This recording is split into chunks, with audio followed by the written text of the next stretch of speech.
friends, welcome to the All Canadian Reptile Girl. I'm Annaliese and I'm at an expo. The past few expos I've done, they've been plant and reptile expos, which are phenomenal. They're so much fun. There are so many cool things from plants to reptiles, amphibians, and inverts as well. So they're great. They are so much fun. However, this one is so much more fun because this is not just a plant and reptile expo. You like plants and reptiles and inverts, this is the expo for you. However, if you want cats, they have cats, and they are so cute. Feathered friends, they are here too.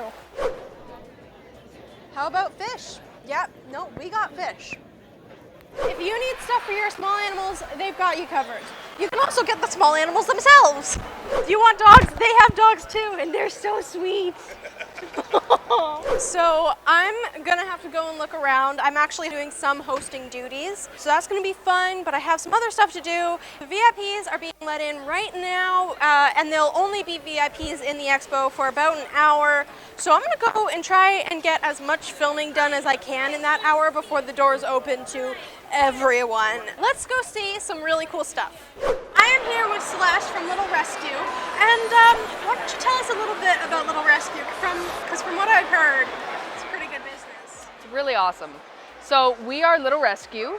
We are an Ontario CRA registered charity that specializes in red-eared slider turtles and all of the reptiles of Ontario who need homes. I heard you guys have a turtle sanctuary in the works. Oh yes. What is Oh, all it's that so about? exciting. So right now we are fundraising for Audrey's Legacy. It is a turtle sanctuary that is only for red-eared sliders. It is fully fenced, stocked, aerated, good to winter over. It's kind of like a retirement facility for red-eared slider turtles. Why is that good? Why do we need something like this here in Ontario? Well, there's a couple reasons. The first one is that red-eared sliders are invasive. So people release them into the wild. Don't release your turtles. Don't release your turtles. Contact us if they get too big. We will help you. So they release them into the wild and they bully out all of the native turtles of Ontario. So their populations are dwindling. What we want to do is take them out of the wild, or take the ones that have been surrendered to us and put them in this fully enclosed turtle sanctuary where they can live their best lives without impacting the native turtle populations of Ontario. That sounds like an incredible mission and is certainly necessary, especially since every single turtle species in Ontario that is native is either like vulnerable, endangered, or extinct. Yes. And the only turtle species that's doing well here are red-eared sliders. Yes. Oh my gosh, yes. Yeah. So, and then on top of that, with the pet trade, with Teenage Mutant Ninja Turtles being a thing throughout the years, everybody wants a baby turtle. And when they get to a certain size, they say, oh, I can't take care of this anymore. Let's release it or surrender it. Baby turtle. Yeah, a little baby turtle. Just remember, if there is any issues you're having with your little pet turtle, don't release it. There are resources out there. Go to Little ResQ, other organizations like them, or just honestly put a listing on Kijiji too if you just want it out. But do not release your turtles into the wilds. Don't release any of your pets into the wilds. Right? Definitely. All right. Thank you so much for talking. Thank to you us so here. much. And thank you for all you do with all of these little rescues. We do our best. Yes, and you're doing great. So Wonderful. Thank you so much. No problem. The reptile and plant expos are amazing. They're so much fun. You get to see so many different people and so many different animals and plants. It's great. However, one of the things that makes the CBRE and the Pet Expo really special is that it's not just the plant and reptiles. It's the Everything Expo, which means small animals, fish, birds, cats, dogs. They all come together under one roof to share this space and love for their animals. And from what I hear, this would have never happened 20 years ago, 10 years ago. Like this, coming together like this and all of these bleeding through of communities wouldn't have happened. And it's so amazing that I can see this now and be a part of it. And you know, it also gives you ideas and shows you things that maybe you had no idea you needed for your pet, but now you're like, oh, this is a must now, and my dog, cat, whatever, needs this in its life. It just shows you an amazing different side of things that you might not have seen before. And that's just one of the reasons why these big combination expos are so special. I am here with Sean and some very cute Savannah kittens. Tell us about these amazing little kitties. Well, these guys are 4.5 months old, and they are Savannahs. And Savannahs are a hybrid cross kitten. So they are part African Servo and part domestic kitten. Oh, okay. And we are My Savannah. Find us on Facebook. And these kittens, are they up for adoption? Or are These are. Yeah. These guys are at the moment. And we do have others as well at home. They're so adorable. So what are the personalities that you're probably going to get with these three here? Savannahs are very dog-like. Okay. They're very much so right there with you. They're going to follow you around the house like a dog would. They like to play in water and play fetch, and they're very easily leash trained. These guys will walk down the street just like a dog with a little bit of practice. Not something you always get to do, but no. You know, it's a thing that is very special, honestly. Yep. Yeah. They're very talkative too, or at least this one is. They are. They are definitely a very vocal breed. And they're so soft too. They're just, they're beautiful kittens. Thank you so much for taking the time to talk with me about these little bundles of love. You were very welcome.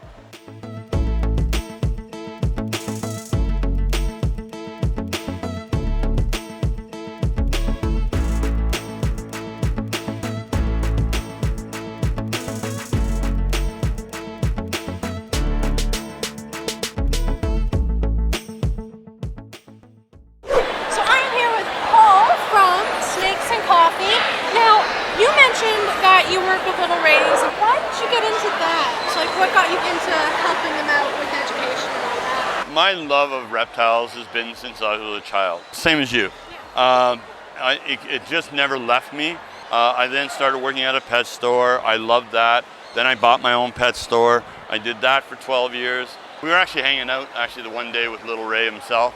And he said, hey, you want a job? And I went, yep. And I said, I want to do shows.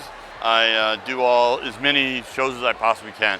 I love to educate. I like to bring across what I love and also what other people love to let them grow with it. I just want to keep doing it, right? And that's why we decided to start Snakes and Coffee. What it is to actually find all 17 snakes of Ontario. It'll be quite a little adventure. We're already doing it. It's already been a lot of fun.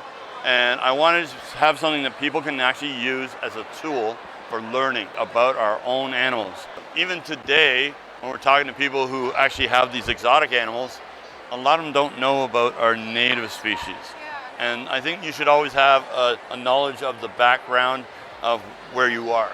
So I'm hoping that we're gonna have a good time doing this and making it work. And I'll always be watching you because you're great. Thank you so much for having me on for today. I'm kind of blown away, And I think, oh, she's, up there and I'm down here, right? It's okay. I still think I'm down here too. It's okay. Well, you are actually for me right now, but, in the overall, physically, yeah. But, yeah. So, no, again, like I said, thank you so much. And I love the work that you're doing, right? So it's just really cool. So.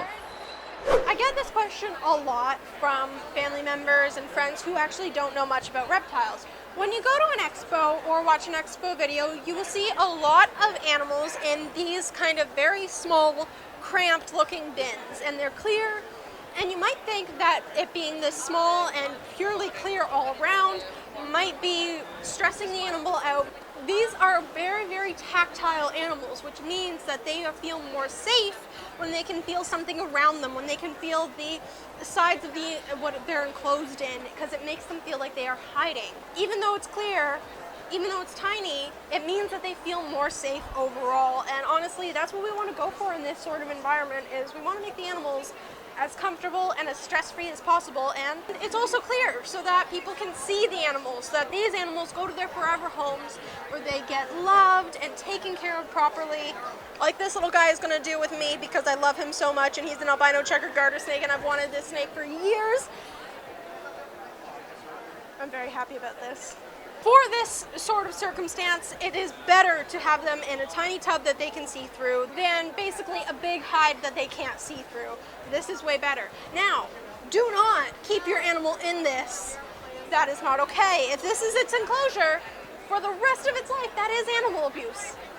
But for an expo, for a day, however long they have to be in a bin like this is the best option. They actually do have an expo vet here, and Dr. Alec, who is the expo vet for all of the expos around here, is actually walking around and doing checks on all of the animals, on all of the booths, making sure that the animals are as stress-free as possible in this sort of environment. So, you know, the expo takes a lot of precautions to make sure these animals are as comfortable as possible. So, yeah, don't worry, it's all right.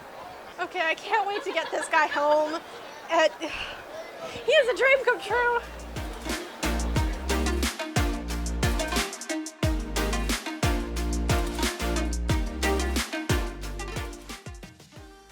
Day one was awesome. It was tricky juggling filming for my video, doing segments for the expo.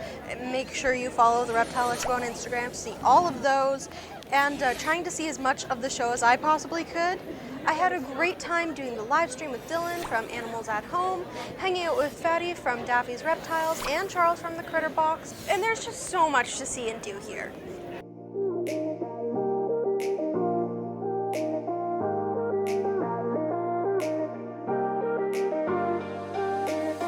The next day. It is now the start of day two. We did not film an outro for yesterday, but that's because it was such a big, amazing, full day, and I really am happy with the way yesterday went. I can't wait to see how today goes. I'm really excited. I think it's going to be a good day too.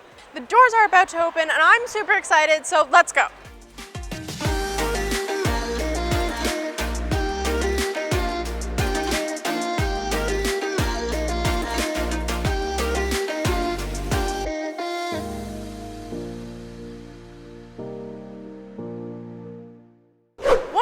I love about coming to reptile expos and the big CRBE expos is there's stuff here that you can't get online or in pet stores and stuff like that.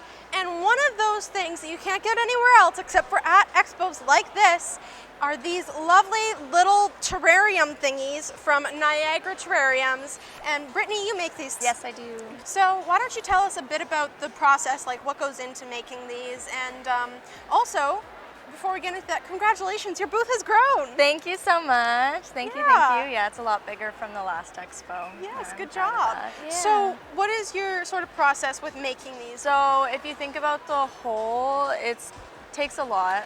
It takes a lot of time because I have to go out and I have to source everything. Everything's local, so I get it all from Niagara, St. Catharines, and yeah, it takes a little bit of time. It takes a little bit of time. But I cram everything in such a short amount of time because I procrastinate a lot, but I know that okay. feeling, believe me. Yeah, it works out though.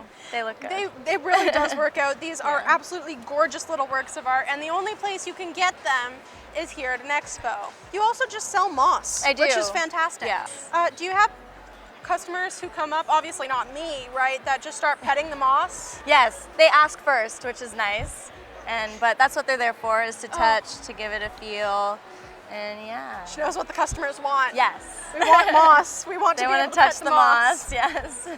A lot of people like to put moss in their enclosures for the reptiles and stuff, and a lot of people also like to make their own. They see mine, they're like, oh, I can do that. So then they buy the moss here, and then they make their own. Soon I'll be making kits for people to buy to make your own terrariums. Yes. If you're not here at this expo while I'm filming, that's okay. You can still get Brittany's stuff at the next expo this year, which is in October. Yes. Yeah. End of October. Yeah. You'll see listings of the next. Just follow her on Instagram. She'll tell you where she is. And if not that one, then the one in November, I'll be there too. Yes. So you'll be able to actually come and buy these two if you go to one of those other expos. All right, thank you so much. I am here with Charles from the Critter Box. Yes. And what was the coolest thing you saw? Okay, so there was at Northern Lights Import, there was a shingleback skink. Oh. That was a crazy one to see. $10,000 lizard, and That's a bit up there in price. yeah, Yeah. Well, a little bit pricey. It's worth it. It's worth it. Totally worth it. So Annaliese, what is the coolest thing you saw at the expo? Well, I did see a couple of things. One of them I did end up, I'm gonna have to bring him home, which is a little baby albino checkered garter snake, which has been a dream snake of mine Super cool. for a very long time. Nice. At Tails and Scales. Yes, at Tails and Scales. The only other thing was the tiny little bird named Trouble who ate my microphone. Yes. Actually, I think it's the one you have right now. The one I'm wearing right now, yeah. Yeah, it has a hole in it because he just decided, no, this is mine now. Ripped it off my shirt and I was just like, thanks. Awesome. Yeah. So you can check out Charles at the Critter Box on YouTube and all of that stuff. We'll have all your stuff in the description. Awesome. You know, general, normal stuff. Thank you. Thank you so much. No problem. Yeah. Oh, there's a cute puppy. Day 2 was a little less hectic overall, but still a full day with so much to do and so much fun. I had the pleasure of working at the Exoterra booth with Jesse DeLuca, talking to folks about some of the awesome products Exoterra has to help us take care of our scaly friends, or creepy crawly friends too if inverts are your thing. There were so many different species of lizards and a bunch more rarer lizards, like how about friendly tokay geckos that you can hold and are as sweeter than some crested geckos I've actually held, or a shingleback skate.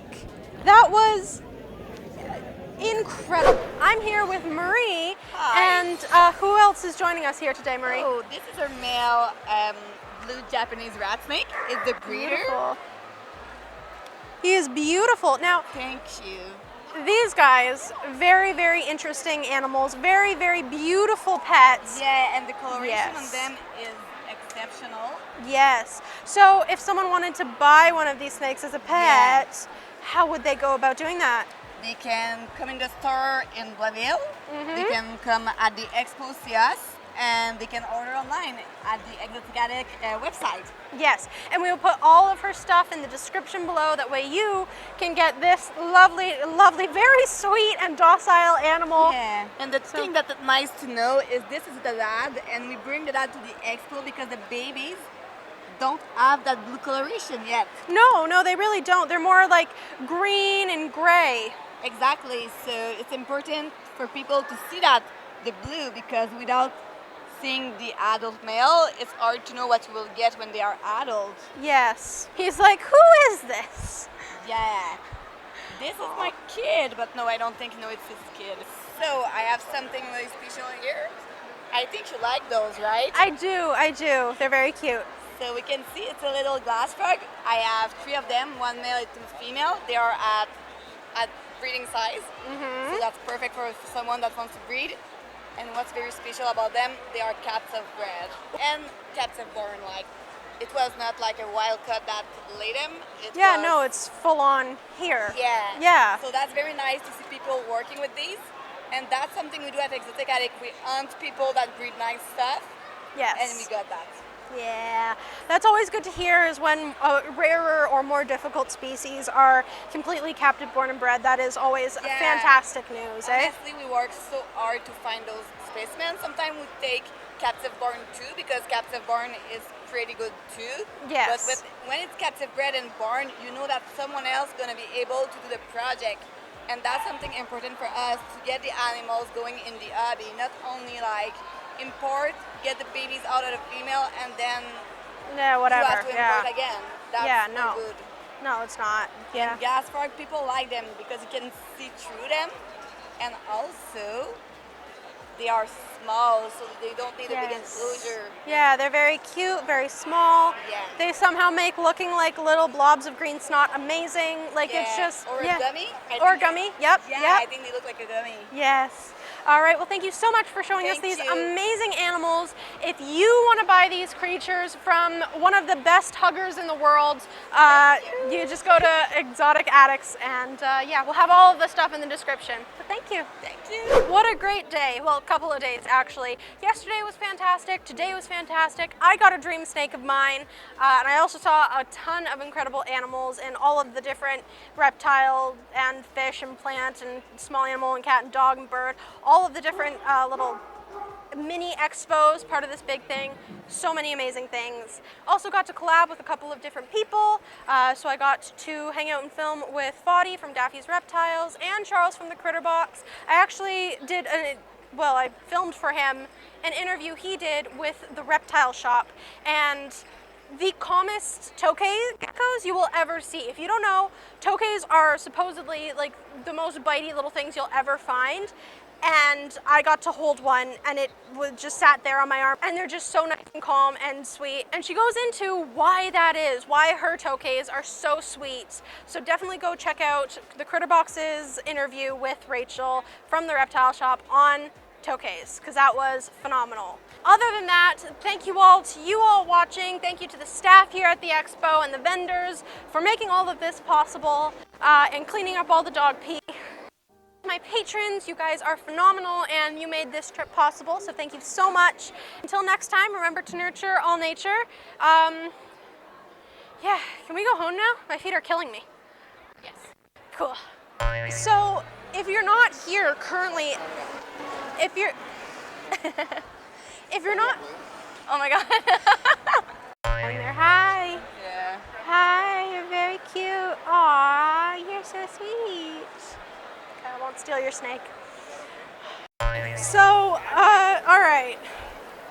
Okay, I'm sorry, I'm just having a little moment with this albino checkered garter snake, and anyone who's been watching my channel for a little while now probably knows that this little guy is coming home with me forever. Oh.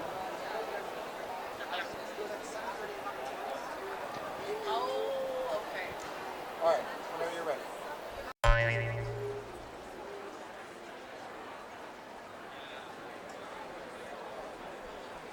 I feel brain dead. Is it captive bred? What? The shingleback. I have no clue. I don't even know one's here.